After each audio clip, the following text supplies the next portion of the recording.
বন্ধুরা, আজকের পর্বে তোমাদের স্বাগতম। আমি অরুণ বর্মন। আজ তোমাদের কিছু লাইন ড্রয়িং দেখাবো।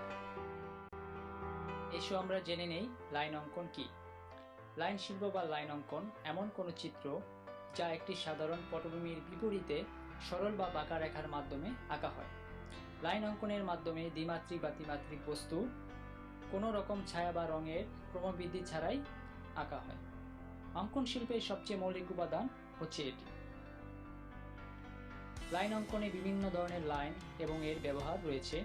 সেগুলো হচ্ছে পুরু লাইন, পাতলা লাইন, আনুভূমিক বা উলম্ব লাইন, ত্রিভুজ আকৃতি কিংবা বাঁকা সর্পিল লাইন।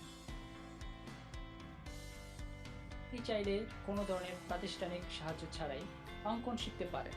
আত্মবিশ্বাসের অভাব যে কোনো নতুন দক্ষতা অর্জনে প্রধান বাধা। আপনি যদি আত্মবিশ্বাসী হন এবং একে একটি মানসিক খেলা হিসেবে গ্রহণ করেন, তাহলে শুধুমাত্র পর্যবেক্ষণ ও চর্চার মাধ্যমে আপনিও একজন শিল্পী হয়ে উঠতে পারবেন। পরের ভিডিওগুলোতে পর্যায়ক্রমে অঙ্কন শিল্পের প্রাথমিক কিছু অনুশীলন দেখানো হবে। ভিডিওগুলো মিস করতে না চাইলে আমাদের চ্যানেলে সাবস্ক্রাইব করুন। ধন্যবাদ।